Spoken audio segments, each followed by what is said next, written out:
What's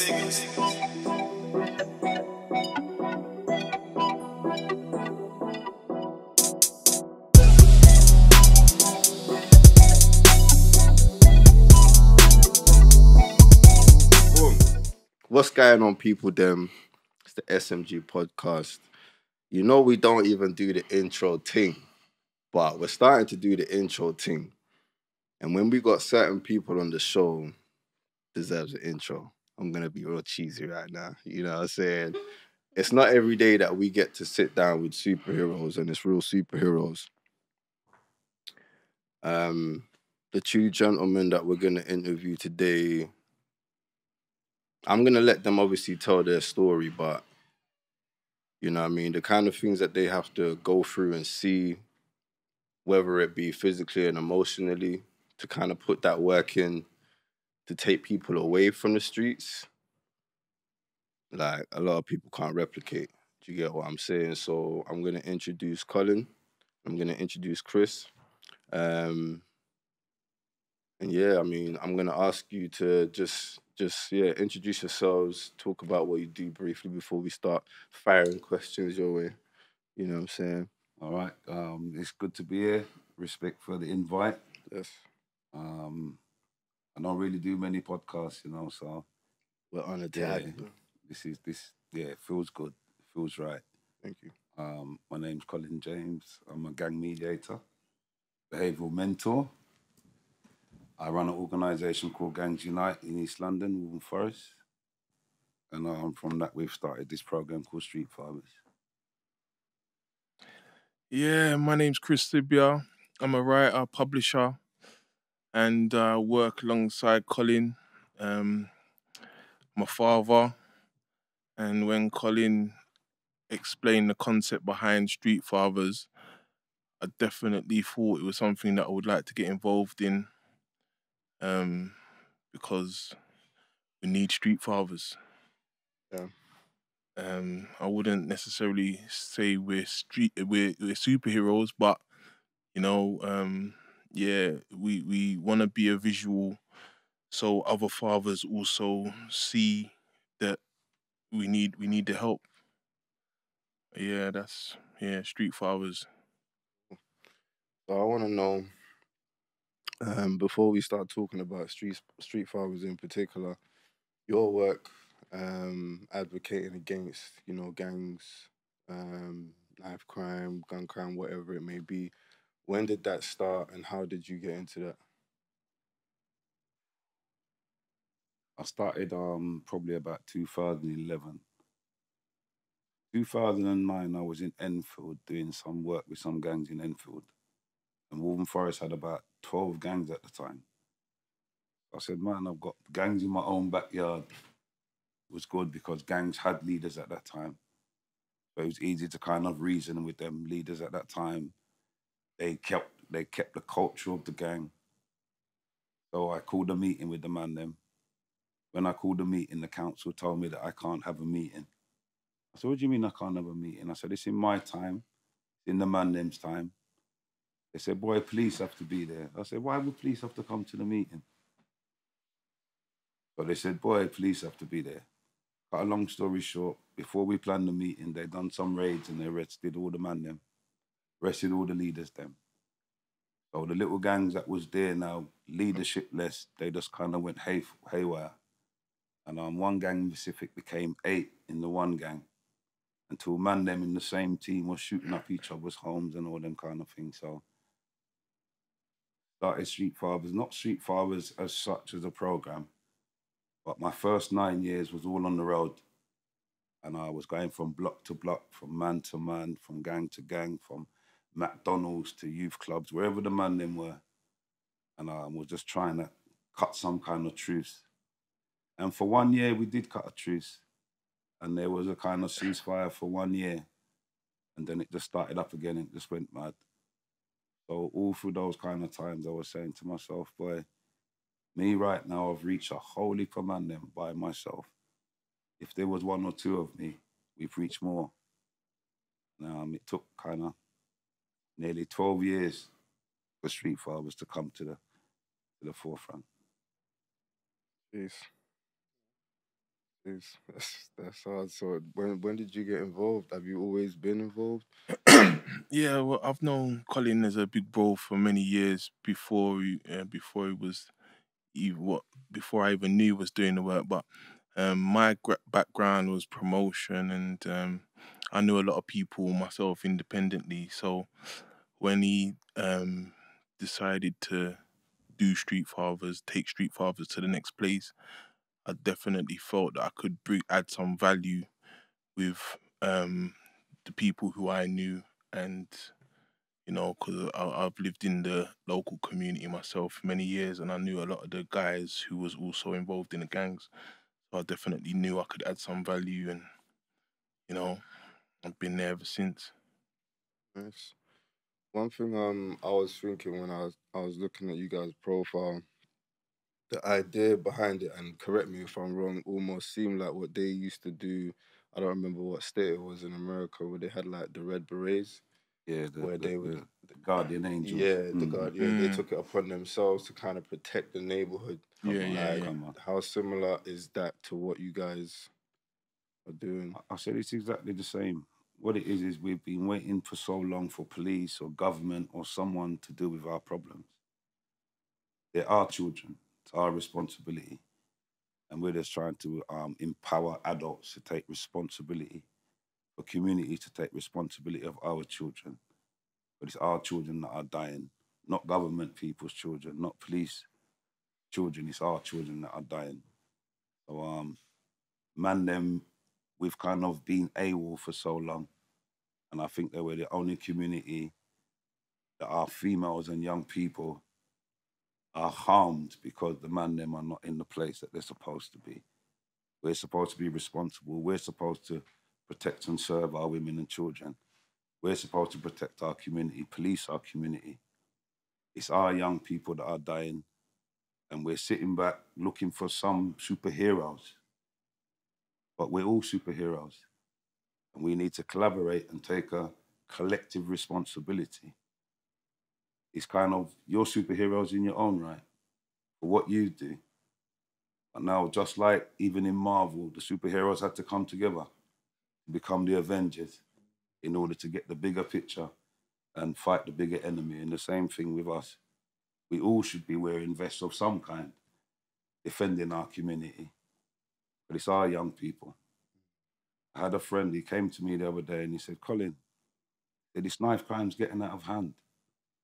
And I said to him, what would our adults have done at the time when we was on the road? He said they would have stopped it. I said, exactly. I said, we're the adults now. We've got to stop it. The children are making some reckless decisions. They're not making wise decisions. So that means they're not responsible to make those decisions. So adults need to come alongside them now and help them make more wiser decisions. They're risking their life. One fight now, you die or you go to prison. There's no in between. I've had so much fights, and I see people I've had fights with, and we're brethren now. But these youths, you have one fight, one dies, one goes to prison for 25, 30 years. So they're being reckless. So we who are more knowledgeable need to come alongside our youths and help them. Come alongside the mums who are struggling with some of these young boys. And we've got mothers as well. This is not the street fathers. We've got street mothers too. Because there's a lot of young girls on the road.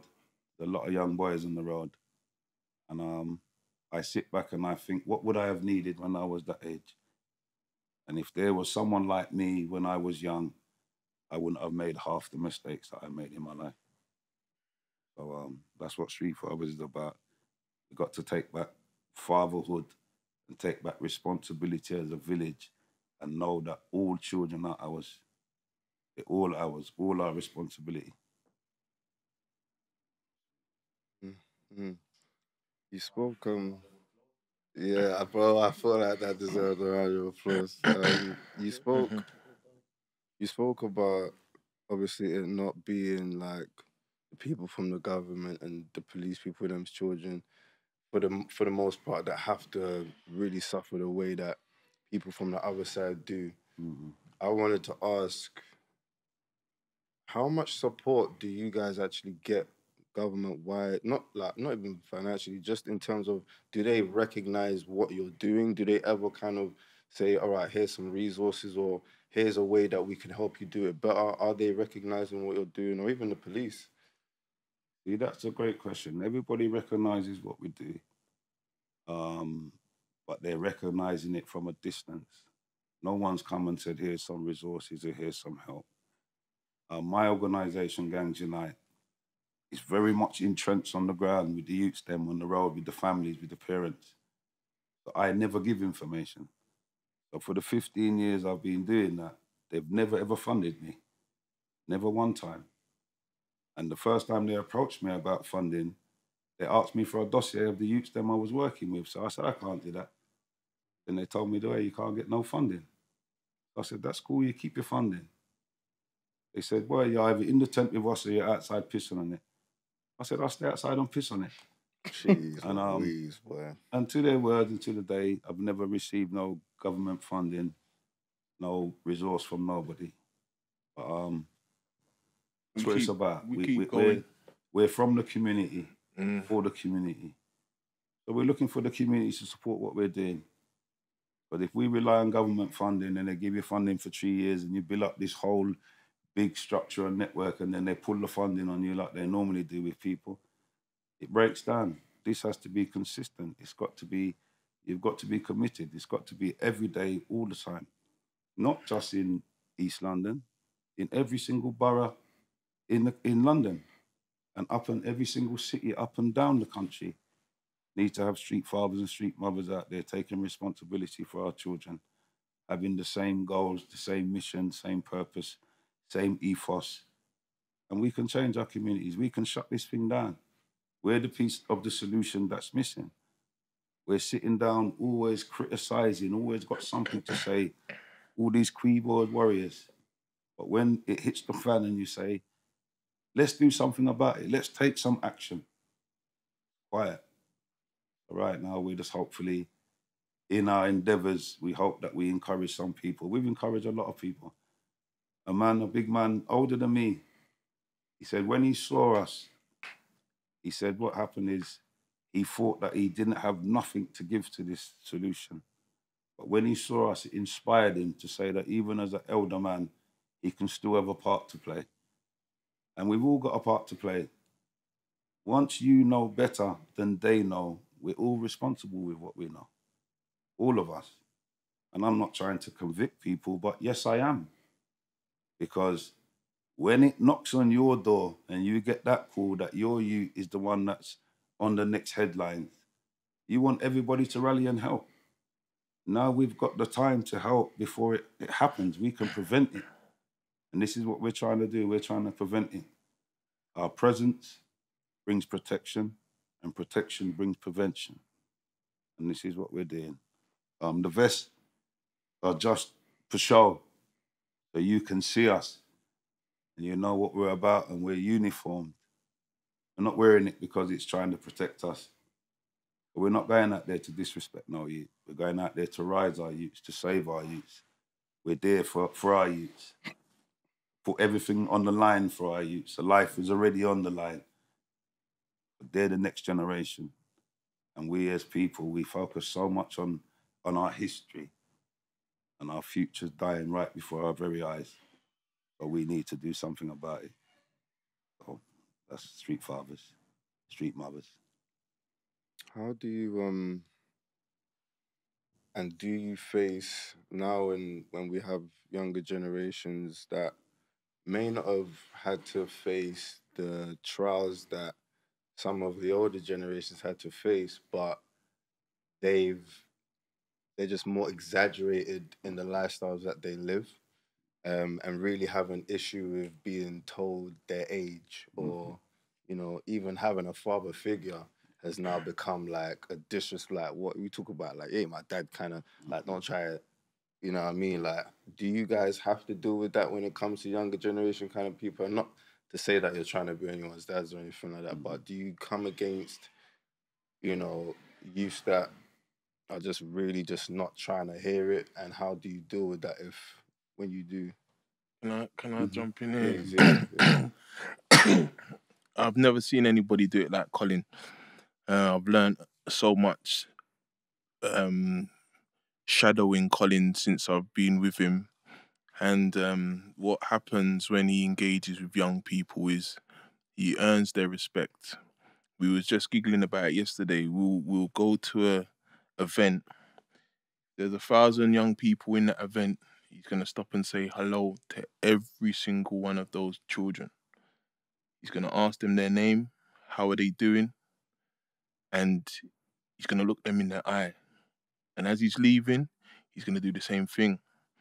Me, I'm a normal guy. I smile. I go to different places, but I don't necessarily do it like that. When I'm ready to leave, I say bye to the people who I see as I'm leaving. Colin will, as we leave, he will say bye to every single young person he spoke to when he arrived. And I've found myself having to do that as well. And it's not something that it can be time consuming, but this is how I've seen him build these relationships that are everlasting, because the young people can see how much he cares about them individually. And I'm learning from Colin in that respect, and that's how the relationship with him and the children build, and us and the children build. It's just building that individual relationship with them and making them know that we're here for them, we love them, and we're gonna support them. You know. I'm gonna direct the next question to you, Chris. Yeah. What do you think, apart from fathership, Yeah. clearly, I don't know if that's a word, I might have just invented that word, but apart from fathership, like, what do you think is necessary to penetrate the perspective of lost minds? Well, we're not addressing the elephant in the room, which is the education system. You understand? Like, when our children go to primary school, our children are winning. Our children are definitely at least the same, if not doing better. Yeah. Something happens in secondary school, they start going off the rails, and that's the elephant in the room. I say it to young people all the time, and we have this conversation all the time. When the skinheads of the 70s and 80s grew their hair, where did they go? Did they stop being racist? It's the truth. Come on. No, they became our teachers. That's real talk. Yeah, they became our doctors. They became our police. They became our judges. They became every part of that well-oiled machine that runs every day to stand on our necks. You know, so we need our own education system to uplift our children, make our children believe in themselves, believe in their ability to succeed, because we're natural born winners. Remember, the young people that are getting targeted, they're the leaders. Come on. You think about how many generals are sitting down in jail on 25-year sentences.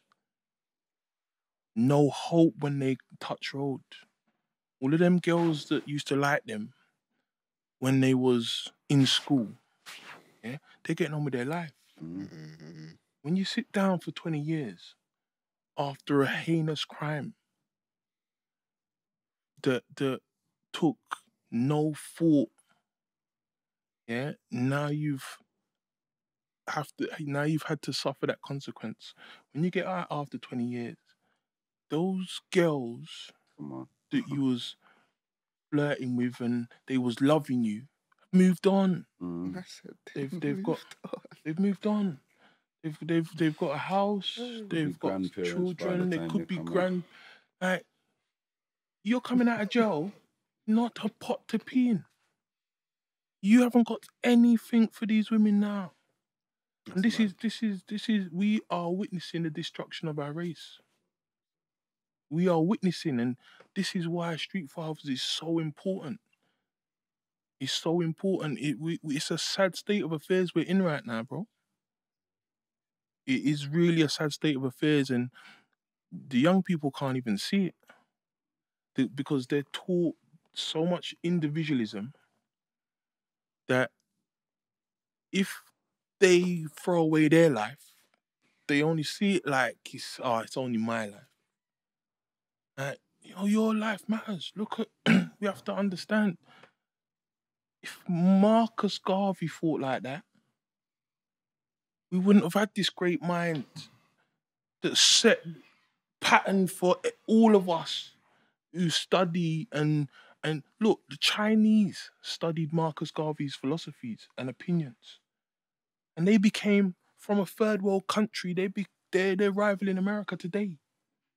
Marcus Garvey created those philosophies and opinions for us. If it weren't for Garvey, there would be no Malcolm X. There'd be no Martin Luther King. A whole heap of organizations that are on the ground now, visually for us to see, wouldn't be here if it weren't for a man like Garvey. That's one man.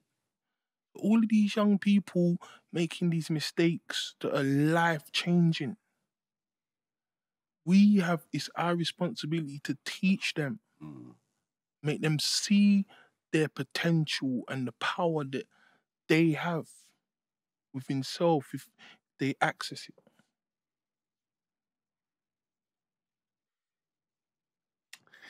No, we really should start doing a round of applause on this show. Innit?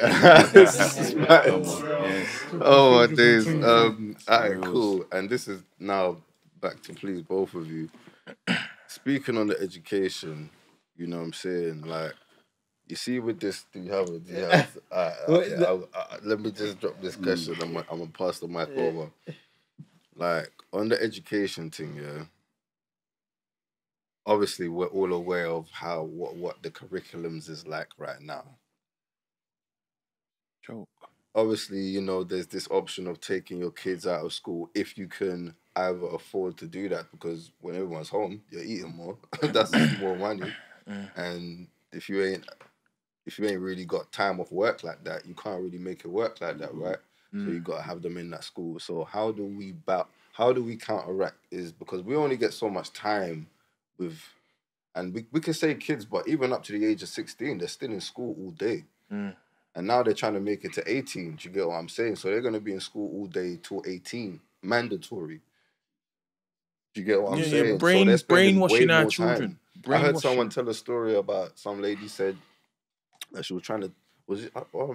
someone that I know told me the story that a lady was trying to tell her youth something, and the youth was like, nah, like, my teacher said... it's this, like, and the woman's telling the daughter, like, no, that's not it. And the youth's arguing, you know, saying, nah, my teacher said it's this. We have to understand, you know, the education system has our children for the best part of every day, Monday to Friday, you know. When they wake up, it's about getting ready for school. When they come home, they're tired and they want to wind down and go to bed after they've done their homework. So what time, you can see how the teacher now becomes the authority. And parents are getting left by the wayside right now. And all of that, you can't run.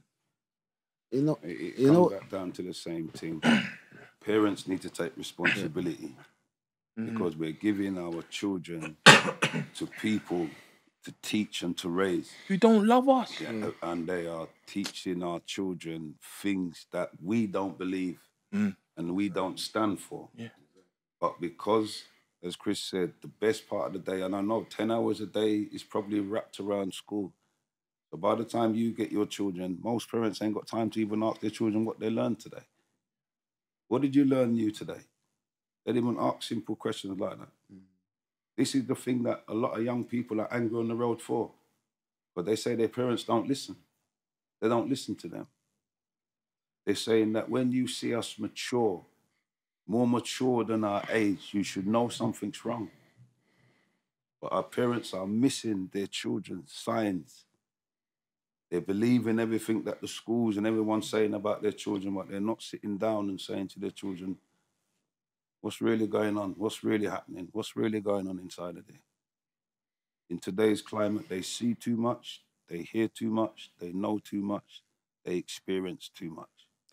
Who's dealing with all those traumas? Let me ask you a question. I was just gonna say, you see, while doing your street fathering, have you noticed that, like, or is there always, does there tend to be like parental issues, like between said kid that might be on the road and stuff, and like their relationship with their parent? Because obviously, I always thought, yeah, that like obviously when it comes to these things, your parent, like your relationship with your parent, how good they communicate with you has a very, because as I say, has a very, very important part to play. Because like it's certain things, like obviously being out there, growing up, and I've said, you can see like certain man, they'll be out there doing the same way, but the way they conduct themselves and carry themselves, yeah, even though they're out here, they've still got a level of it. And then you have certain youths where they're just unruly, like they have no, it's like, and I always say, yeah, the thing that what I've noticed getting older is it always tends to,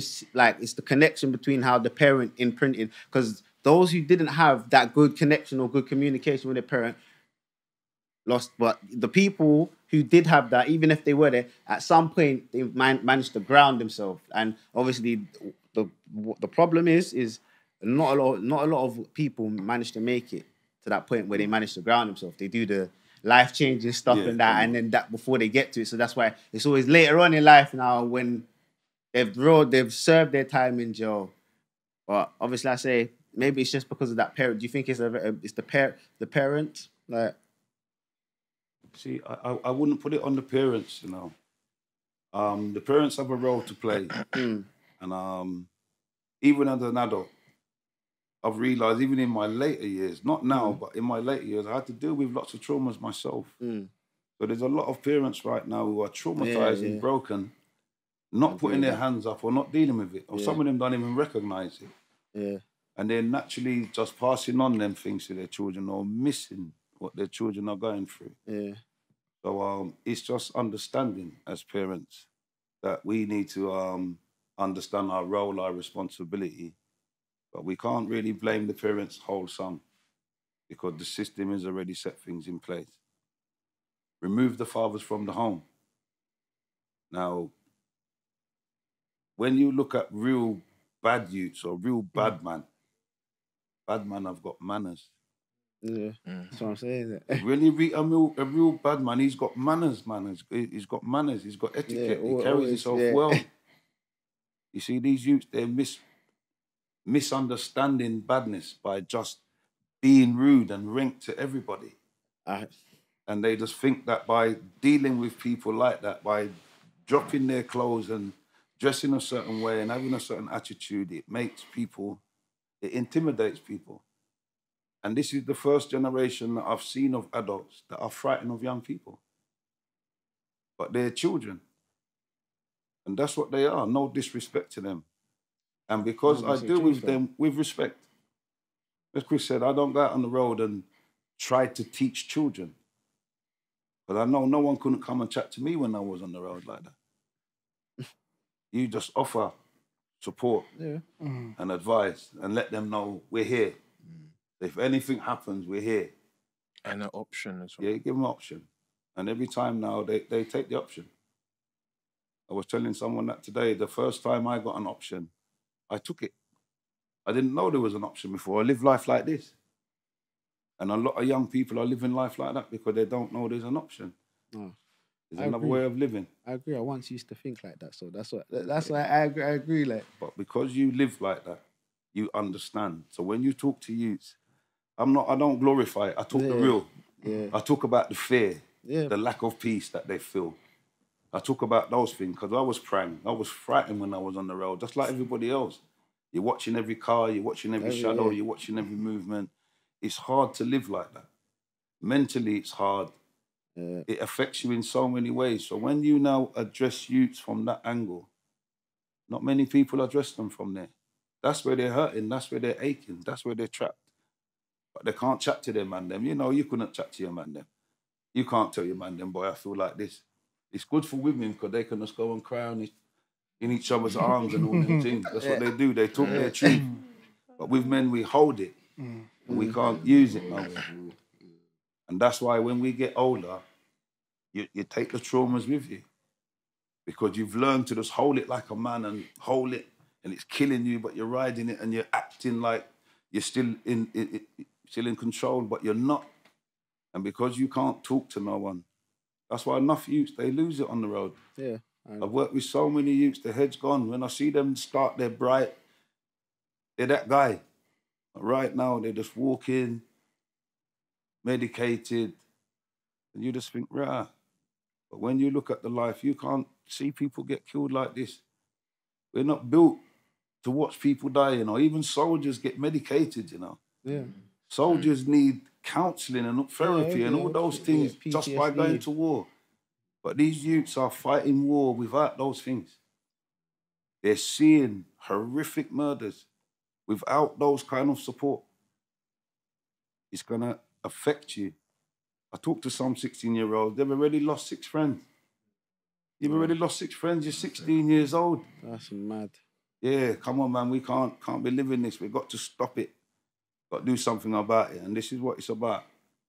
It's going to shut it down. Going to shut it down, have to shut it down. Got no choice, we've got to shut it down. I agree. I agree. And what's the difference? How does some of us like get to the stage where we can be a street father, but some of us just never get to that stage? Is it an ignorance? Is it a miseducation issue, like you were talking about? Is it a pride issue? You know, is it oh, you're at a disadvantage because of your household income issue? Like, why is it that some of us have that thing in our heads that clicks one day and it's like, oh, all right, cool. You know what? It was good while it lasted, but it's not that no more. But some people just ride that wave until the things come off. You know what I'm saying? Yeah, I said life is a serious thing, and life can really give you some licks. And we was talking on the way up here. I said in some betting shop there's a Martin Luther King. In some pub there's a Malcolm X. That was hard. You see, in all these establishments, there's these people, a bus driver, you know, a road sweeper. They've got all of these gifts and dreams inside of them, but sometimes you know, life just stalls your dream. Yeah, or sometimes you just stop believing. The system is breaking our greatest. Our greatest minds are being broken by the system. The good thing is that we're trying to empower man and trying to raise men and women and just remind them of their greatness, remind them of their responsibility. And remind them who they are. Yeah, they've got a role to play and we're powerful. But my thing is like, obviously, for my personal belief, you see the system you're talking about, it's because you see how you say it's set up, because they capitalize. Like, come on. This is like, it's all about capitalizing, because it's like, obviously, they don't want, obviously, the whole jail system and all that, all of that stuff and all this. It makes money. It's business, and that's what I say. It always boils down to actual business. There's never no morality, because it's like even what you lot said, about what the police done. I said that just shows you that what type of institution it is because you don't want to help fight a cause unless you can basically get intel because you're gonna take that intel and use it to do not help with the actual agenda of what you're trying to do. Do you get like? And you think that we don't know, we're silly enough not to know that because if you wanted to genuinely help out of a moral reason, you'd help. But like I said, you haven't received like. Can I give you some figures? Yeah, go on. I want to say it in a way that it doesn't upset or mess up this interview. Oh, you can't. You do things. When a young person gets killed, 1.7 million is reserved for that whole case. when a young person goes to prison, it's £140,000 a year. To go to court, magistrate's court, just for one day, even if it's a 5-minute adjournment, it's £13,000. It's £30,000 if you go to a Crown Court, and that's not the Old Bailey. So when you look at the kind of figures and sums of money, now a youth gets killed and 4 young men go to prison for 30 years at 140,000 a year each. When you look at them sums of money, we're dealing with something economic and something that employs so many people. Where does the money go? It's in the system, goes to like the system, bro. the system, like that's what goes pays their through- wages, Yeah. or like the whole operation of the system. The investigation, the coroner, the whole 9 yards, everybody gets peace. So when you look at it on the other side of the coin, which we're into prevention. So we're trying to prevent these things from happening. Police are into intervention. They can only get involved when something's already happened. It's too late by then for us. So by us preventing, us now stopping a murder and stopping 5 youths from going to prison, you don't see how much money we are taking out of the purse. Now, me in my mind, why you don't want to support us and why you don't finance us when you know that we're doing something good? Is it because you don't want us to be the solution? You don't want us to stop the problem? And I've sat down with the mayor's office and I said that same thing. I said, I'm the only person in this field of work that wants to be unemployed. I said, down to you, every one of you are employed by this work. That's why it can't stop. They couldn't answer me. They couldn't even deny it because it's the truth. There's so much money in it. And crime pays, but not for the criminal. And then we got to add the fact that, remember we talked about the skinheads became our doctors, our lawyers, our police. Black people are supposed to be 3% in England, yeah? 2% in London, 3 million, 2 million in London, and 1 million scattered around other parts of the country. Now, 3%, 3 million people. Why do we represent 37% of the prison population? It's not a coincidence. So they're winning on 2 fronts. When I said we are witnessing the destruction of our race, it's not a joke. These young people, they go to jail for 20, 30 years. Who's reproducing with the girls?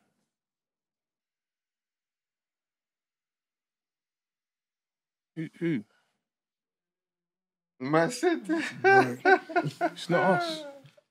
We are watching the destruction of our race. Yeah, we can't argue about nothing because we're like bystanders. We're standing by and doing nothing. So, you know, there are youths. And as you were saying, is who gave them the mindset or to think that they can just take life? And you know, the funny thing is they take the life so quick. The minute they take it, that's when the fear and the realization comes.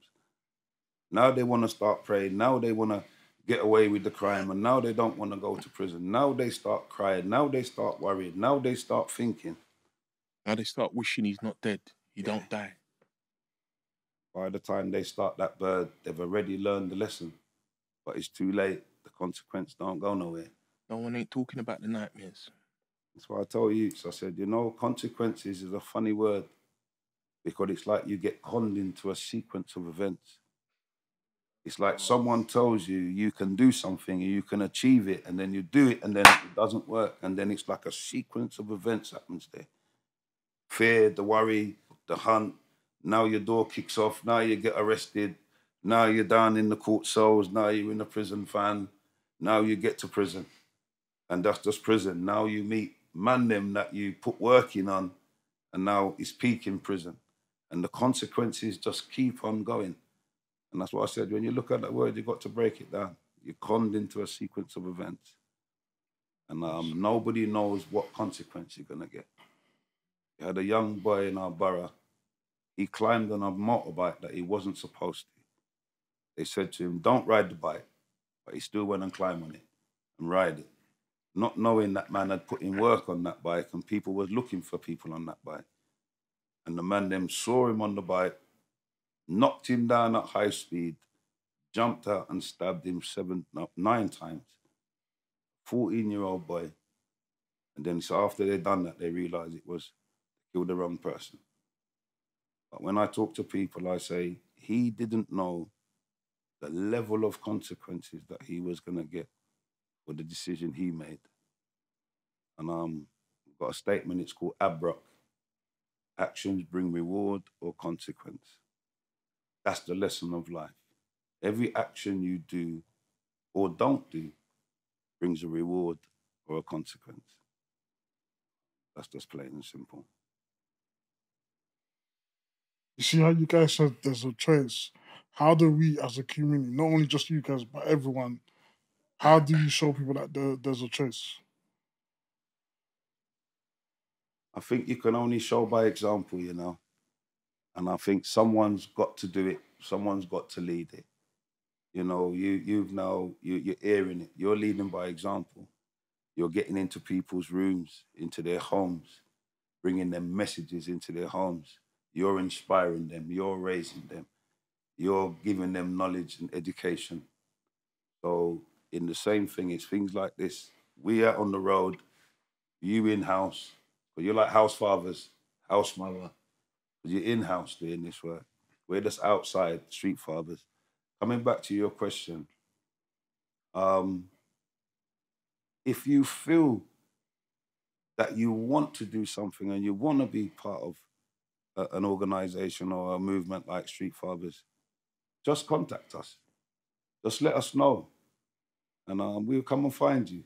I mean, we go up and down the place finding and speaking to individuals that do want to be street fathers and street mothers.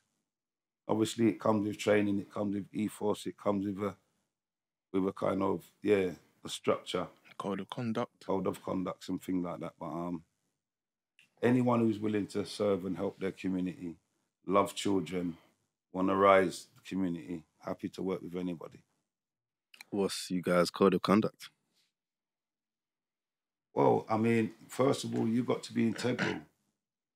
You've got to be integral in many ways because you're dealing with young people and vulnerable adults. I told the man them, see me like now, I make a statement. My wife laughs. But I've got many wives, it seems like. Not sexually, but responsibility. Some women, they put such responsibility on you concerning their children. You are almost like the father. You are almost like the husband. Such is the need and such is the situations that they're in and the desperations that they put you into that position. I told man them that you see me, I'm integral. I've been offered sexual favors for the work I've done because they don't know how to repay me or show me an appreciation. That's what happens when you put on that vest. No, I'm just saying over the years it's happened. It's over the years. Now with the vest is even more important. But I'm just saying is, what it is you've just got to be strong in yourself. Mm-hmm. I don't want to be that guy. And I don't want to be that. They may see me in a different light. But you see, once you trouble them in 6 months' time, you're just the same as everybody else. Yeah. Integrity is important. The way that you do with women, the way you approach them, the way you speak with them is important. 100%. The respect for respect. But when we go out on the road, we speak to anybody with respect. You show respect to anybody, they will show it back. That's why I said we don't go in and come out and say, you've got to. No, it's respect. What's happening, little man? How's it going? How's life? How's life treating you? And sometimes them questions are the first time they've heard those questions. I had a youth one time, I heard him in the mirror and I said to him, what do you see in the mirror? And he said, I see me. I said, what else you see in there? He said, I don't know. I said, look again. He said, I just see my face. I said, you see what I see? I said, I see potential. I see power, I see gifting, I see ability. He started to cry. It's the first time anybody's ever told him that. So, I mean, that's where it's at. When I was on the road, it's the same thing. I would have loved someone to come and lift me up. And I did. Rasta man used to come and lift you up, tell you, lift up your head, you're black. Raise your shoulders, be strong. Used to just always give you little guidance. I think that's probably why I become Rasta now, for those reasons, because they're the ones who reached out. And when you look at Rasta, people confuse Rasta with religion or people not into religion. Not a religious thing. To be a Rasta, you've got to be a humanitarian. And if you're not a humanitarian, you can't be Rasta. And you don't have to have dreads to be a Rasta. You just have to be a humanitarian in your heart. And that's what we are. We're humanitarians. We've got to look out not only for our children, but for everybody's children. Because it don't make sense you reaching all your children and stop your children from fighting with knives, and everybody else's children are still fighting with knives. Got to calm down the whole community. And I would like to see street fathers from all different communities and in all different walks of life. Turkish street fathers, white street fathers, Asian street fathers, Pakistani street fathers. Why? Because they've got communities that need to shut down as well. They've got people that they need to reach and to stop this. Because it's become culture. So it's just a way of life. We used to know how to fight. Sometimes you've got weapons on you and you still fight. You know what I'm saying? But now they don't know how to fight. And I love this generation because they are our most fiercest generation, our most bravest generation, most warrior-like generation. I'd agree with you. But they're ill-disciplined. And if they had discipline, they would see how powerful they are. Mm. The society fears them already. That's why it deals with them like that. But if they're making it easy, they're making it easy because they're playing a game that they don't know the rules for. A game that's already been rigged, that you can't win, that we've all lost at. All of us that have tried it have lost at it. There's no winners, not one winner, not one. You can't say, boy, I've got this money here, but you spent 12 years of your life. Was it worth it? There's no winners in it. There's no winners. It takes years to get your sleep back. It takes years for you to walk without looking over your shoulder. There's no winners. I stood on the roadside with a couple of youths and they were looking all about like pigeons, looking everywhere. And we were just reasoning. They was telling me, boy, man, the streets are hot and really frightened, all that breathing. And we spoke for about 15 minutes. And I said, since we've been talking, I said, have I turned around and looked into the road because my back was to the road? They said, no. I said, you know what that's called? They said, no. I said, it's called peace. I said, wow. I said, how much does it cost? They said, it's priceless. I said, exactly. You gave it away for free. And the greatest thing that we've got is peace of mind. You see, when your mind's at peace and you can walk around and there's no worries and no drama, once you give that up, man, it's up. And youths are experiencing that so young. Every youth's got an up. How could you have an up at 9? Where do you get this up from? You've never spoken to him. You've never heard his voice. You've never looked him in the eyes. You've never seen him laugh. You don't know nothing about his story. All you know is that he comes from over there. And if you sat down, we've all got the same similar story. The system is doing the exact same thing to all youths everywhere. They done it from the generation before me. I see them get wiped out. My generation get wiped out. The generation, the decade lower get wiped out. Now the youths are getting wiped out. So the system is playing the same game. The problem with the young people is they've detached themselves from their elders, their real elders, who lived before they came on the planet, who can tell them what the planet was like and what the issues was like before they came. But these youths think that they've come and they've just made up the game and everything's them. The problem is the system is so... We was the guinea pigs. We was the guinea pigs. Now they've mastered what they're doing. And these youths are falling in numbers. I just can't believe the amount of man them that are just going to jail and for the things they go to jail for. Someone had a murder, got arrested, left phone in the car. How could you go on a murder with a phone in the car anyway, and how could you leave it in there? You see, no man who stab man and run off and drop their hat, drop the knife. Yeah, how are you going to do this? What kind of criminals is this? And then when you get away with it, you go make a song and then give away the whole thing on the song. The youths are not thinking, man. They're not thinking. And as adults, when you look and see, their minds are fried. They may think that they're living and they may think life is good. But when you look at it from common sense, they're just not making right decisions, man. Just wanted to say, one thing I realized is like, it's kind of like, they get dope. It's like the whole thrill, because you see, at that age in your teenager, you go through that thing where you're just interested to find and search, and you're searching for yourself.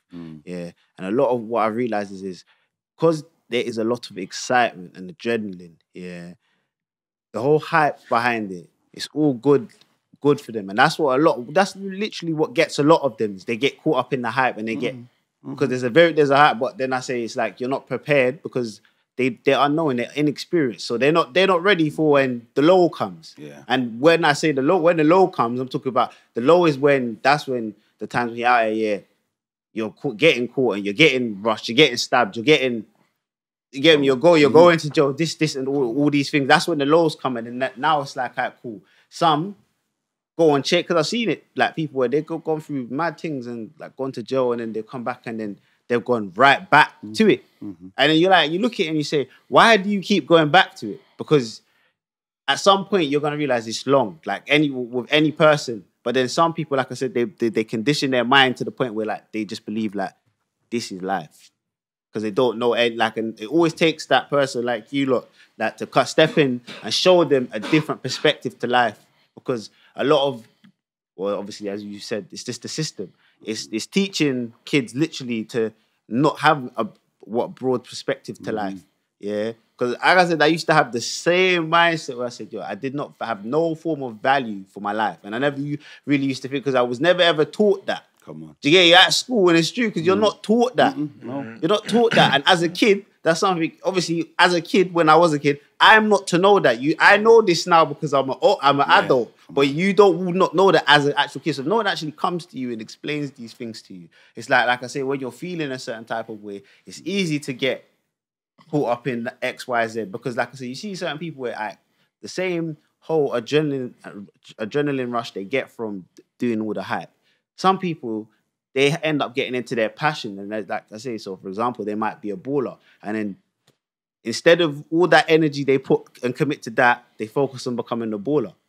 Like, and it's the same, because I said it's the same effort. If you saw some of these lots go to and the extremes that you go to, they don't realize that you're putting yourself to. You say, if you took that and applied that to something that you actually maybe you loved or passionate, and some of these guys, they don't even know what they like, because all they've been shown and seen is what is on the roads. That's all they know. Like, and it really does take the person. It really does take people like you to come and show them, like,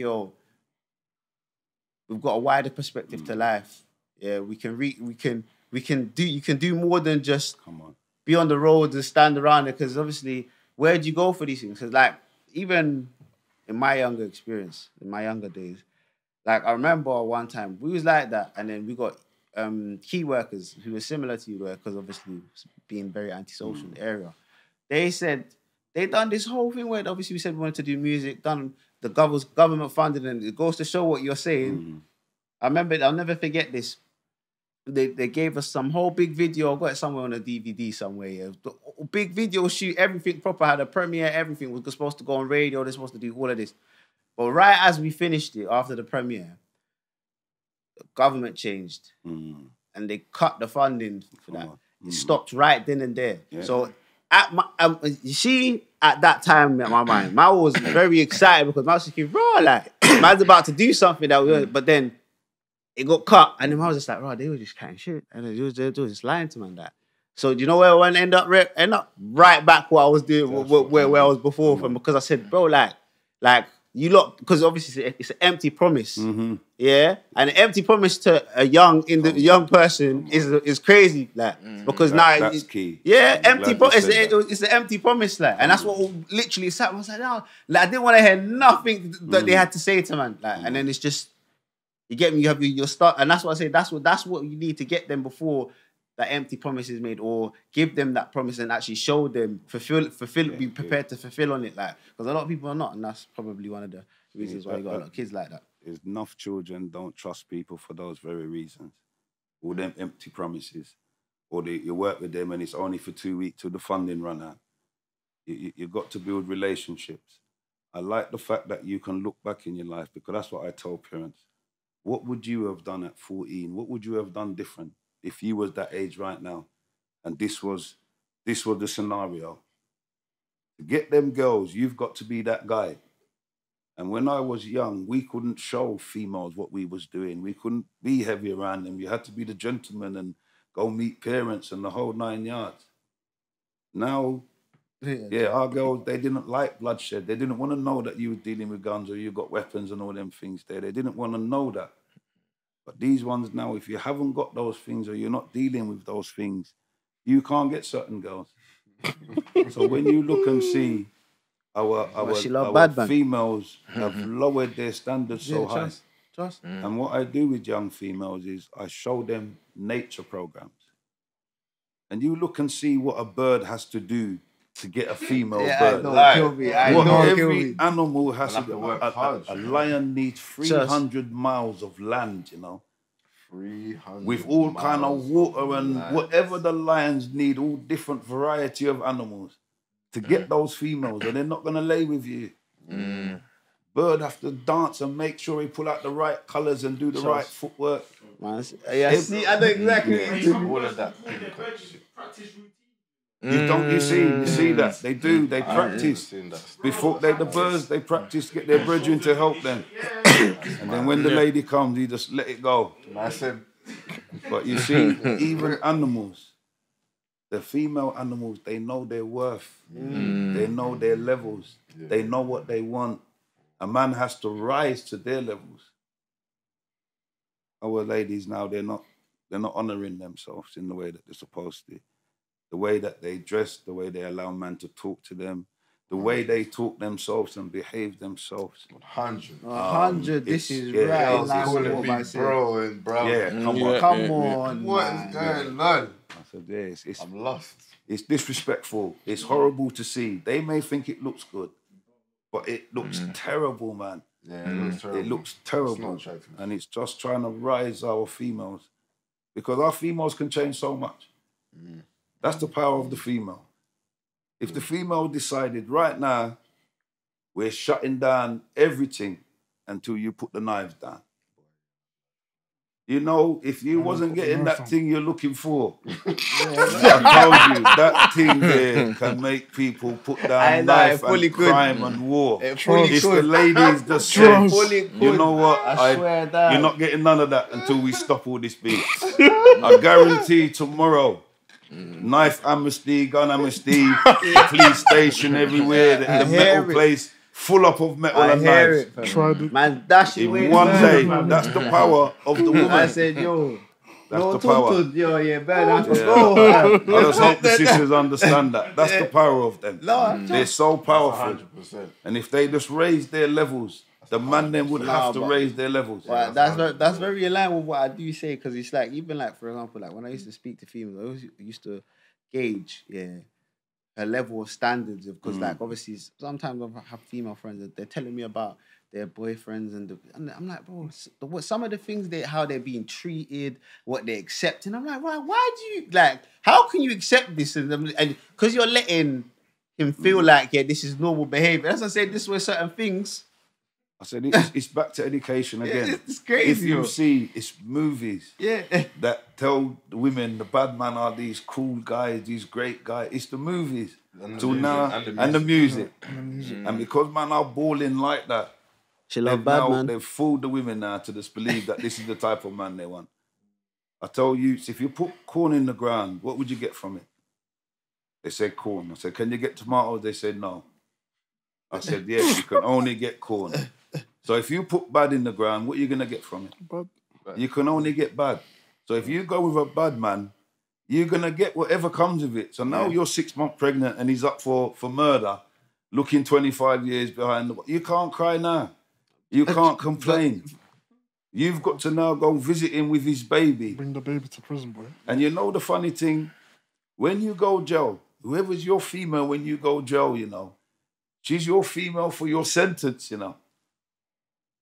Unless she gives you a dear John and tell you, boy, I'm done with you, I've got someone else. Other than that, you've got to go on that journey. See the consequences. Enough man, they lose Christian. They lose some beautiful females through one bad decision. Just going out and jumping in the back of a man's car. And that decision got you sitting down life with the same man. I said with the same man, you know. Sharing a toilet. Because now you're going to live in a toilet. You're never that close to your woman. I've been married 30 years. Man. Congratulations, man. 30 years. Hard. I've been with my missus 37 years. That's the secret, boy. Yeah, boy, I don't know. She was 16, I was 17. Boy, I can't tell his secret, you know. You just have to go through it. That was it. Took my train of thought just then. They took my train. My bad. That's okay. Look, to add to what he's saying, I've written a book. It's like a self-help book for young people, and it's called Relationships Matter. Yeah, and analyze the little situation. You see, us as a community in the 80s, we was watching the Cosby Show. We had Bill Cosby, who was a doctor. He was a doctor. His wife was a lawyer. Children, they were going to college. Yeah. You was not allowed at the house if you was a waste man. Yeah. You wasn't allowed. Doctor is running you from the door. Yeah. At that time, you had the black community trying to go to college, trying to be doctors and lawyers. Yeah. The system identified that. So, whoa, they're actually emulating what they see on TV. We've got to give them something else to emulate. Who comes in? Will Smith and the Fresh Prince of Bel-Air. Yeah? Fresh Prince of Bel-Air single-handedly destroyed a generation. I'll tell you why. Listen, I'll tell you why. It's true. I'll tell you why. You got Fresh Prince, yeah? You got Carlton. You got the family, yeah? Fresh Prince is the man them, yeah? When you're looking at Fresh Prince of Bel-Air, like, none of us wanted to be Carlton. It's the truth. It's the truth. No one did. It's true, you know. It's the truth. None of us wanted to be Carlton, yeah? I was not trying to be Carlton. But listen. What to do is dance there. We're going home and we're watching this religiously. Yeah, trust. We all want to be Will Smith. We all want to be the Fresh Prince. The Fresh Prince is nice with the girls. He goes to school and he messes around. He gets thrown out a lot. Yeah? But he's acting. Yeah? Now we, not wanting to be Carlton, yeah, took that same Will behaviour into class. Yeah? We got thrown out, suspended, expelled. Yeah? And then when you get expelled from this school, another school don't want you, you've been expelled. Yeah? So then you might go to a Peru. And then when you go to the Peru, you're meeting other bad boys who've all followed the same Fresh Prince idea. Yeah? Because it's all funny. The girls are like, all laughing when you're getting thrown out and all of that. But when you're getting expelled, now it's on you. Yeah? You go to the Peru, you meet other bad boys, and then you got the bad boys for the year above who've already been kicked out, who are on the road selling the drugs, doing that stuff. All in line. Come on. And then you go quickly to jail. Yeah? Now, from the girl perspective, when she's giggling at the rude boy in class, making all the jokes, yeah, that's my man. Yeah? That's my man. Yeah? She's lying down with him and all of that, and you never know, a child might come from that. Yeah? But he's been expelled.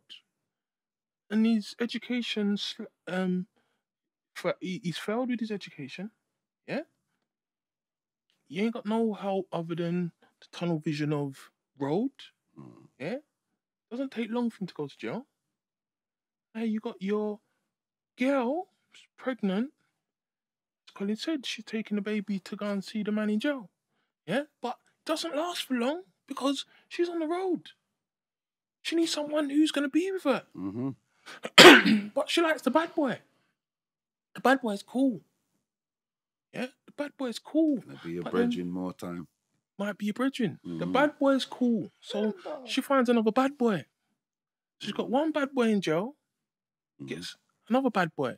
Another bad boy. She might have another you with a bad boy.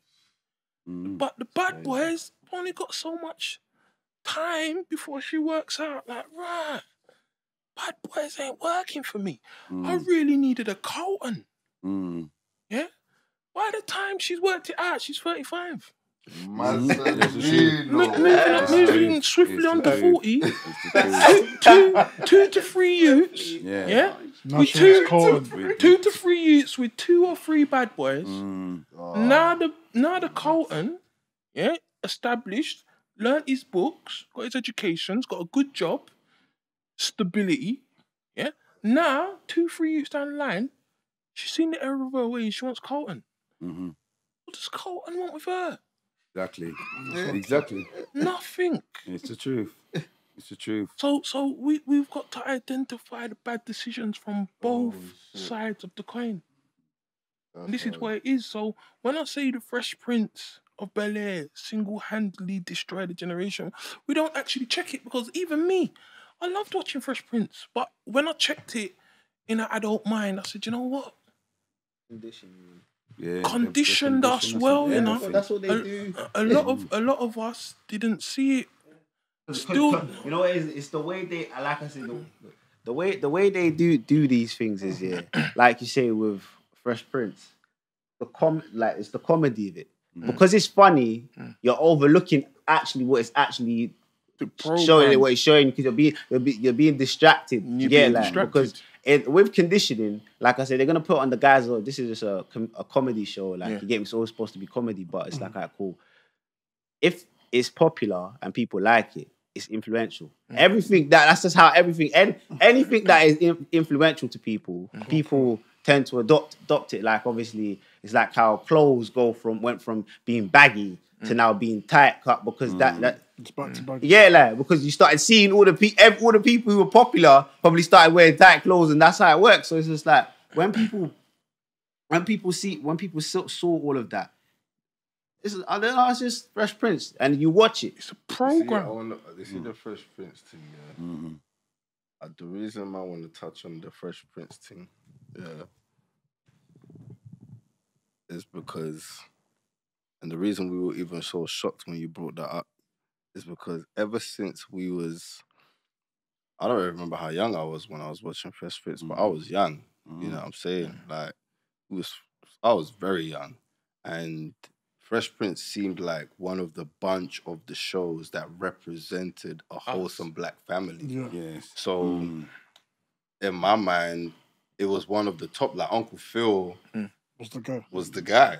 Uncle Phil was but the guy. I didn't even see the perspective of how we thought that the coolest person in the show was the most dysfunctional. Yes. So we disregarded the actual functionality. You understand? And we just. But can went you with see the it though? dysfunctional Can side. you see it now? But I didn't pre it. Yeah. Can I you was see it now definitely though? not doing no that's car what they and shit. Because it's the way they painted, obviously, they always painted, like, for example, even like Uncle Phil and Carlton, like, they painted the people who, like, remember, they're the ones who were living in the mansion and this and that, but they always painted them to be, like, more boring, and you always saw the entertainment and more to what Will was doing. Will. Do you get it? Like, Yeah, and then that's how they do it, because it's like, cool, you look at it, like, they're boring, so... Yeah. Gonna Can be you like, get- I think Jazzy Jeff was the worst character in that one. he was. He was just a disrespect of a black youth. They were mocking it though, just... Mocking him. For what reason do you say that?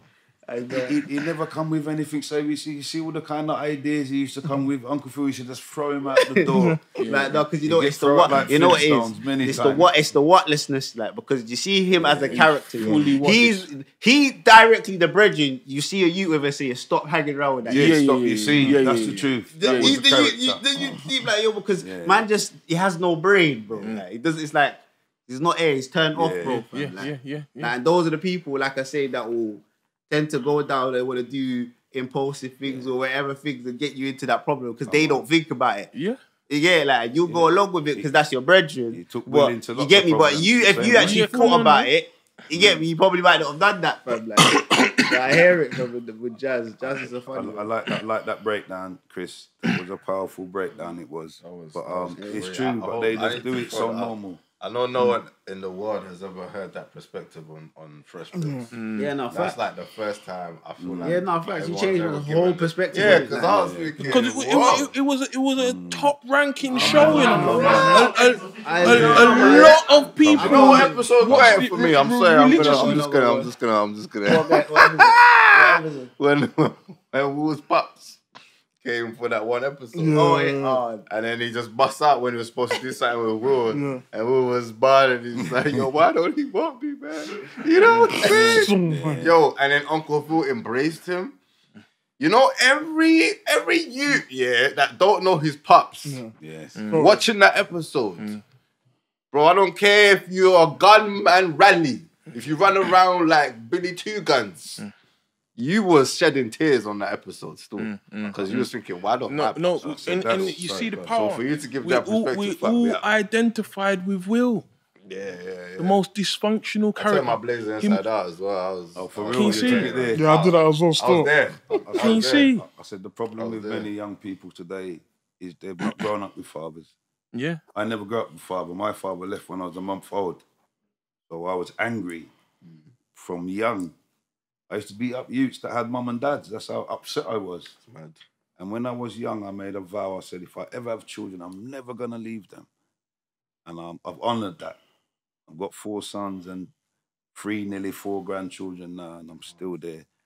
But I grew up with that anger. It was only in my 30s when I sat down with my father and kind of heard his version of event that the anger subsided. And then you realise, boy, the man's got a side. My mum gave me one version, and you just believed your mum's version. But when you hear the other side of the story, it makes sense. And I grew up angry. And when I deal with young people now, a lot of them are angry with their fathers. I'm not trying to play anybody's father. I'm just a father, and I just play that role. So you just get the fatherhood anyway. I'm not trying to come and say, I'm your father. And no, I just play that role naturally. I've never tried to be anything different. I just play a father. I just play that role, nothing more. Yeah, but what you said, made me go bing. You see right there what you meant when you said, how you heard a different version of events and how it changed your whole perspective of how you saw the situation.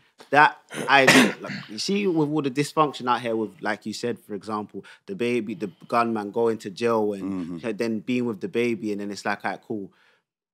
Some females, they have to understand they're gonna perpetuate the cycle by if they keep, like, see, like personal vendettas of keeping away the father for personal, whatever your personal reasons and stuff like that. That also has a play because a lot of people are victim to that. Because I've heard so many people say, they didn't know their dad, and then they got older, met their dad, heard the reason why, and then it's like the whole perspective of it changed. But then all that anger and stuff they were carrying in regards to it, and grew up with it, it's affected them as a person, which could have been, could have been changed. Like if you just, if I had a different perspective, I probably would have went to meet my father earlier.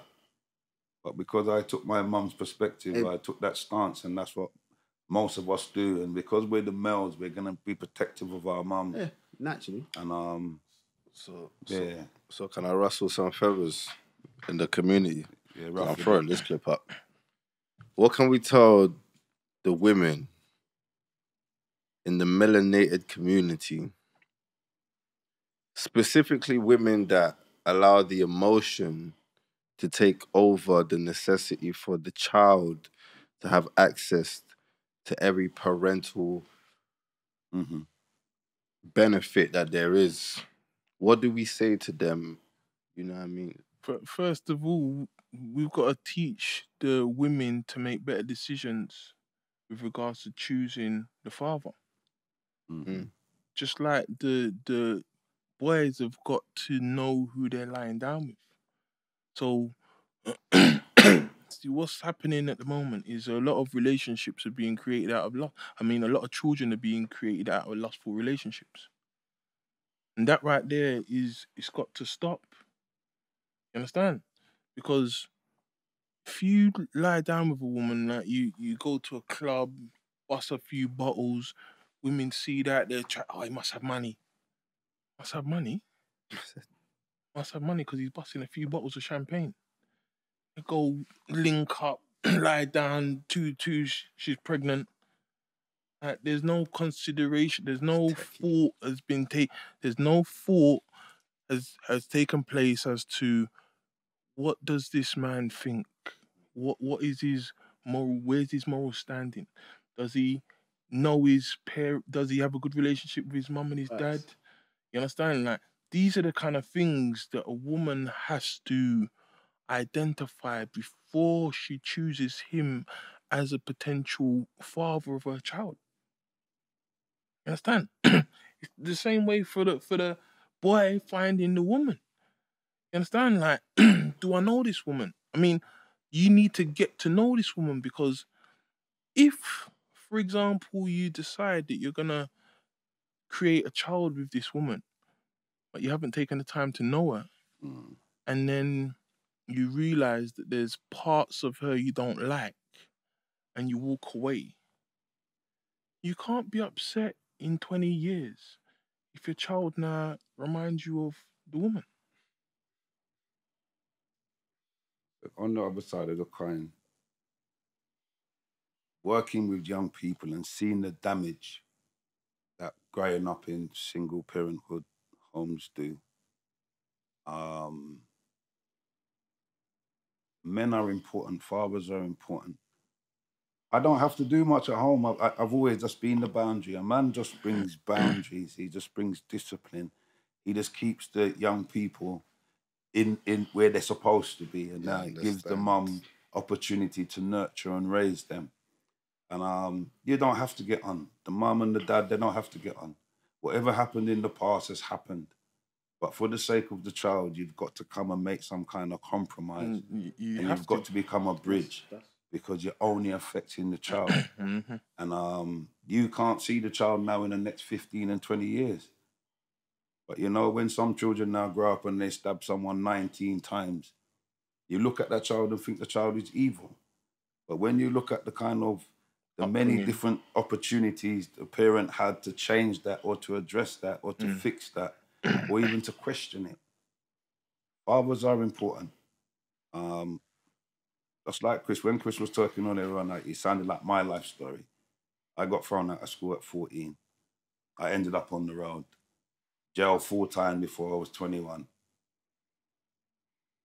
When I came out the last time, my son was now like 18 months. And he was talking, and I said, rah. And I said, nah, I have to be here for my son. First and last line of defense. I have to be here. Being in jail, you can't do nothing. I told you I was in the Isle of Wight, and it took my wife and that about 600 hours to travel to the Isle of Wight to see me for 20 minutes. Fucking that, bro. And then have to pull back and go the whole day. Only saw me for 20 minutes. So when you look back and you see, there was moments, I think there was my regrets that I wasn't there for moments of my child's life. But for the rest of them, I've been there. And it's important. It's important for men to be a part of a child's life. They didn't make the child by themselves. You know, women say we are life givers. You're life bringers. We're the life givers. We give the life. We give the life, and women bring the life. It's like putting £1 in the Coke machine. Yeah, of course. I mean, you're the farmer, and the lady is the field. And now I've sowed my seed in the field. And now I want to get my crop. The field keeps it. And now I've got no say in it. You see, so it's understanding that we're both just as important. And we both played a part in birthing the child. You've got no right to abort children without talking to the man. But before a man even owns the child, You understand? you've got to do all kind of DNA tests to make sure that it's your child. Yeah. You see, and all them things, it's important. If women know the baby's theirs, but no man could ever know that child's theirs unless they get DNA tests. And if they've done that, then the right fathers now can take care of their children. Because there's a lot of men raising someone else's youth. 150. You It's see, crazy in this world. You know? and then you find out that you raise youth for 17 years and it's a jacket. It's not even yours. Oh, my days. And enough crush enough people. So what I'm saying is as Chris was saying, is there's a lot of kind of not thought about births and stuff. But for those who were together and was getting on good and things didn't work out, come on, ladies, man, you've got to let the man them see their children. Children, you need to understand that there's two sides to a story. And your father's got a side too. So he's not a waste man, and it's not that he didn't want to be there. There's reasons for why certain men are not there. Yo. And once young people realise that, and once mothers give young people the access to their fathers, because I hear a lot of women, they say, no, we can chat to their fathers anytime they want. And then when you chat to your father, they get upset, because my mum did. So she said, yeah, you can chat to your father anytime you want. I didn't chat to him properly until I was 30. And we sat down and had a reason, and he just told me his side and his version of events. And when I looked at it, I thought, man, mum, you left out all of this. Had you done that now, I could have raised differently. I might have been closer to my dad. I might not have grown up with so much anger towards him. You know, so even now in this big age, it's hard now to kind of connect in the way you want to, because the time for that bonding has already gone. You see, so it's hard. I respect him. He's my father. I love him to the bones. And but the relationship that I have with my sons, I would have loved to have had that with my dad. But I've got brothers who have had that, and it's good. But I would have wanted that as well. And enough young people the same way. But you just got to live. I learned to be a father by having children myself. I never had the example of being a father. So going on this journey, I've got 4 sons. They're all different. Why? Because I had them at different stages in my life. I was still on the road when I had my first son. I'd come off the road. My second 2 was back on the road for my 4th son. So just different stages. I've raised them different. I've learned different things about myself, different things about raising children. I've watched all my son's friends go into gangs. All of them. I've buried some of them. I've visited them in hospital with their wounds. I've gone to prison to visit them. I've sent them money, write them. I've watched enough of them have mental breakdowns. So at the time, my boys, they wanted to go. Obviously, they wanted to hang around with their friends. I was doing this work. I'd already lived this life. I didn't want my children to replicate my life and go through some of the things I've experienced. So I was very harsh on them, very stern. And one of my sons, he didn't speak to me for a minute because he was disappointed, thought that I was controlling and leading his life. But now when you look back, he looks back now and the hindsight, it's all good. Rate me for it. Rate me for the fact that I was strong enough to be that electric fence at all times. And that's me, I'm an electric fence. If you touch it, it's going to electrocute you. And I was like that with my children, with my boys especially. It's hard being a boy. And not having a man to look up to, I became a man of my house very early. And no one couldn't tell me any different. Because I was the man, I was the only man in there, and now I'm the man of the house. Get me. Not that I didn't have respect for my mum, because maximum respect. And you see, like I said, we grew up with manners. You know, we've put in work and we've done things that we can't even talk about. But like I said, it's not about glorifying. It's about looking at the reality. Talking about my wife coming there and seeing me for 20 minutes. She was my girlfriend at that time. That was one of the most troubling days in prison for me. Every other day I was cool and handled it. But that one there, because they came all the way to Isle of Wight, and By the time that they did all the searches and come through, they only had 20 minutes left for my visit. And then they went.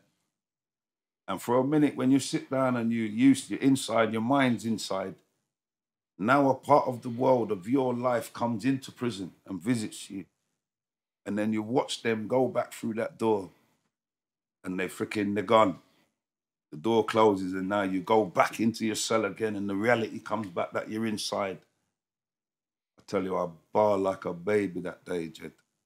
That day changed my mentality and said, boy, you know what? Man, you got to come out of this place here. You got to break this cycle. I told you it's 4 times in a row. Not for long birds, but 4 times in a row. And the first time I was given an option to say, why you can make money this way, you know? And I say, yeah. Because why? When you get expelled from school, I got expelled from school at 14 and not being back to school. So black, no education, criminal record. I've never been employed by nobody. Never ever. So he taught me about being self-employed and working for yourself and making your own money and being self-employed. I was in control of my own business. People didn't ask me, have you got a criminal record or nothing like that. I was a builder. Once you come in and you do the work, that's all they want to know. So for 21 years, building was what got me out of all the madness, building work. But being in the building, after a while, was realizing, man, these buildings are like people. Everybody needs a little decoration or a little touch-up. Some people need to break down and rebuild again. But we're all broken and we've all suffered trauma. And a lot of us just don't deal with it. A lot of us have never asked ourselves questions. The first question I asked myself, I said, boy, Colin, what you good at? I couldn't answer. I didn't know what to say. But when I said, Colin, what you bad at? A million things came in my mind. But when I addressed the question again and I said, Colin, what you good at? And then when the first thing I thought, boy, you're good at this, you're good at that, more things came that I was good at than what I was bad at. I started to ask myself more questions. Then you realize you possess all the answers in yourself. Are you strong enough? It's like now, I could be in a big crowd and I can hear lots of views and opinion. But I ask myself, what's your view, Colin? What's your opinion? And that's what I always want to know at the end of anything I do is what was your view and what was your opinion? If people don't ask themselves those questions, so they just follow everybody else's views and everybody's opinions. Blind leading the blind. So because this is the craze and this is what makes you that guy, everybody's trying to be that guy. They cuss each other, say you're a waste man. You're a freaking waste man. You've just wasted 30 years of your life.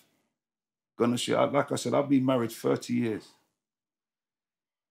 I've never gone in the toilet and sit down and watch my wife go toilet, you know. Yeah? More or less. I know. Live in a toilet with a man 24/7. You've got to smell when he goes toilet. You've got to watch him go toilet every day. That's wild. That intimacy is on a different level. Sometimes you're And you wouldn't do cooking. that with a female. You're cooking in the same space he's Yeah, going toilet. yeah. That's wild. That's where you live. You just live in the toilet. This is how these young people are choosing to live. Yeah. That's wild. And when you look at it for what it is it's- and what you're giving up, Wild. it doesn't make sense. It's stupidness.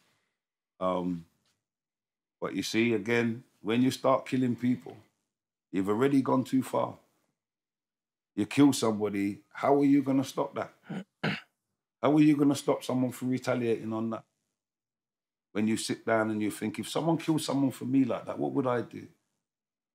So now you've got to kind of weigh up and become a mediator. You've got to see it from both sides. Many times I go to funeral and I'm dealing with the victim's family and the perpetrator's family. Know them both. It's difficult. It's hard. One time I was in court and I was dealing with the victim's family. And when the perpetrator came out the dock, he saw me and shot me. And they called me a friend of a murderer and they never spoke to me again till now. 2009, 2010, till now, they've never crossed a word with me. So, yeah, the work is hard, but Someone's got to do it. And what I'm saying is it's not just one and two people. Everybody's responsibility now in 2023. We're really going to change it. Because you young men, you've probably got children already. Or if you haven't, you're going to bring children soon. So, got to change it. Just before we close, because we got a few minutes left, I wish we had more time with you guys, because shit, I'm learning so much. But just before we close, I wanted to ask, do you have any advice, and please feel free, both of you, do you have any advice for anybody who is struggling with themselves? Yeah, they might have that anger towards a parent or the road or school fucked me up or I ain't got enough money. But for those that are battling with themselves, like they're 1 foot in, 1 foot out, like, do you have any advice for those guys or girls to just, you know, maybe help them to get that other foot a little further out of the game? Yeah, yeah. There's a lot of individuals out there that are willing to help and willing to support young people. It's just finding those individuals, because trust is important. When someone comes now and confide in you, after you confide in someone, you feel vulnerable, you know. And you may go home, you may tell me a lot of things, and you may go home, and when you put your head on the pillow, you think, oh, just I told him that. Now, when you meet me, it's how I perceive you now makes you feel comfortable. Because you see, I've shown no judgment, or it hasn't moved on from me. You see, this geezer, you can be trusted. And then now you can confide. There's a lot of people, there's a lot of organizations out there. There's a lot of young people, even younger than us, who are in that position, like the Forever Families and people like that, who are there looking to support young people. Yeah, there's so many people out there that you got to. It's like with me, I've got to check out people before I do anything with them. And in the same fashion, in this modern day, it's easy to kind of check out people, but you can find people. And because you can't keep that in yourself. It would numb you out like a cancer. And you would hold it, and you can hold it for years and years and years, and all it does is just, what's the word would I say? It just puts your life on pause. What you're supposed to fulfill your potential, you can't even see it because you're not feeling it. And you talked about young people who's got 1 foot in, 1 foot out. Like I said, I do a lot of exits. I do a lot of exit strategies. They may need a new base. They may need a job. They may need a whole new environment. They may need a family setting. They may need to just move away from certain associations. Some young people who have done too much dirt and have put in too much work, it's not as simple as that. Obviously, it's got to be a lot more. You've got to look at their risk elements. You've got to look at where they can go, where they can stay, where they can live, where you'd have to move them to. But if it's just young people who are just tired of the road, haven't put in a lot of work, just want to come off the road, it's quite easy to exit the road. And we've got a lot of opportunities for young people like that. And to add to what Colin said, I would say to a young person who's 1 foot in, 1 foot out, think about what you're doing. Just stop. And when you're in that moment where you want to make a rash decision, just take a deep breath and think about the consequence. I speak to young people all the time and I ask them, you know, this life that you live, can you show me one elder who's done everything that you're trying to do now? Yeah, made it out the hood, got the house on the hill, took their mum out the struggle, never got troubled by the police. I'll wait. Young people can't show me one. So I just ask them, think about what you're doing. Right? You've all heard the stories of your friends talking about jail, how long it really is. It's not a joke. It's not a lie. It's long. I don't think man them are telling them the truth about Joe. If man them told the truth about Joe, you wouldn't want to go Joe in the numbers and in the way that they do. People glorify Joe. Most man go on like they rode it like soldiers. When I go into prison and talk to man and see man in prison, even now, you can see how Joe's broken them. When you come now, they can't wait for you to pour out.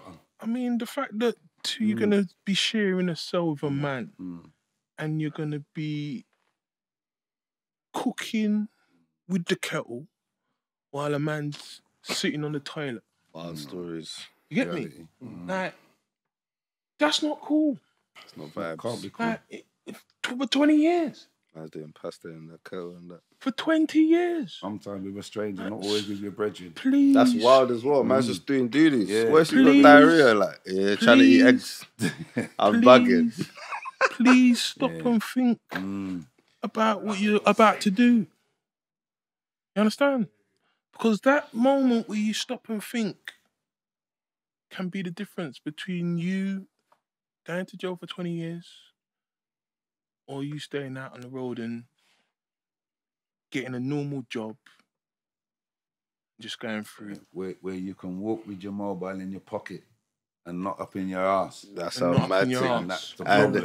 and- You know, to have a mobile phone, you've got to carry it a certain way. The whole thing, when you think about it, Wow. it is levels of degradement Yes, that we are glorifying. Man, them got to And do a we're mad thing. glorifying it and making it sound cool because we've got nothing else. All right. But we've got to strive for greater and better things than this. All And I right. mean, yeah, come on, man. Listen, I'm not going to lie. Yeah. It's always just getting good when we have to close. But we have to close. I want to sincerely thank you guys for coming down, speaking to us, letting us know what you do. Where can we find you if we need to, if anyone wants to contact you or get involved, what's the socials or? Our socials is Gangs Unite, CIC, Instagram and on Facebook. We're based in East London, Woburn Forest, off of Black Horse Lane. Telephone number, our reach line number is 07806 756 Good information. EPA, you know what I'm saying? But listen,